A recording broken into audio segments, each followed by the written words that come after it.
My name is Lauren Heidel, and I'm with EDM 310 at the University of South Alabama, and I'm with Sarah Francis. And Sarah Francis is going to tell us a little bit about technology in the classroom today, but she can just tell us a little bit about herself right now. I am a third grade teacher at Bear Exploration Center in Montgomery, Alabama, and it is a math and science magnet school, and I have been teaching there for the last 3 years. My first question to Sarah is about project-based learning and how the kids are receptive to this in the classroom. I would say I'm one of the few teachers that do project-based learning throughout the year at my school. It seems to take up a lot of time, but the kids very much enjoy it. It seems to also be done through a course of a whole week because of the amount of time it takes up. And normally you have to add it to your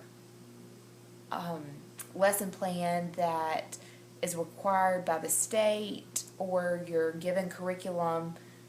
I normally add it into my lesson plans to adapt the lesson better for the children's learning abilities. Awesome. Do you have collaborations with other teachers? I know you said that you're one of the only ones in the school, but are there some that you throw out ideas and they respond well to it and they can help you? At my school, the 2nd, 3rd, 4th, and 5th grade all change classes, and I teach cursive language, reading, and spelling, and I have a pair teacher that teaches math, science, and social studies. Each grade has 4 classes, and so myself and the other 3rd grade teacher that also teaches language, cursive, reading, and spelling, we like to shoot ideas off of each other and share ideas that would help each other and our students the best. Now, do y'all have iPads or tablets and laptops in the classroom that the students are able to use for this project-based learning, or is it just a computer lab?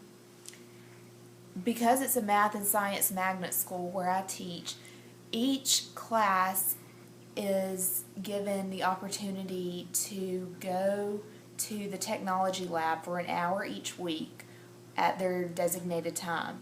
We also have iPads in the classroom. However, because of funding, we do not have a class set for every classroom at our school. I fortunately have about 10 iPads in my classroom that the students are able to use, as well as a smart board and 3 student-based computers.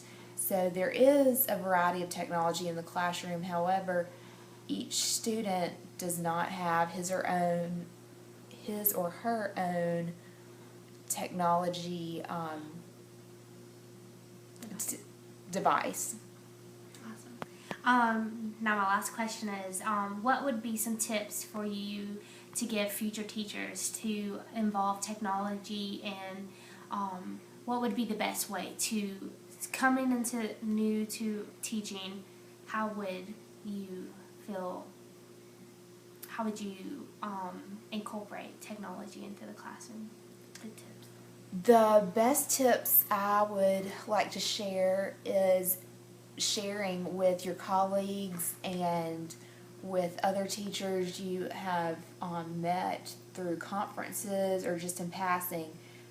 They have some of the best ideas, and they can tell you what works in their classroom, what challenges they may have, and that's better than reading any textbook in my mind.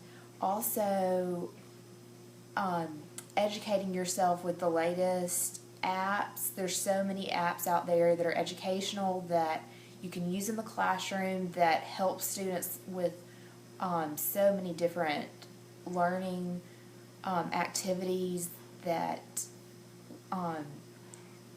help develop their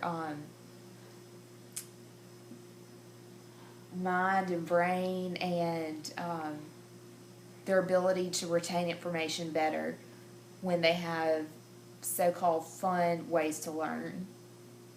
Awesome. Well, thank you for letting me interview you and taking the time out to answer these questions. You're certainly welcome.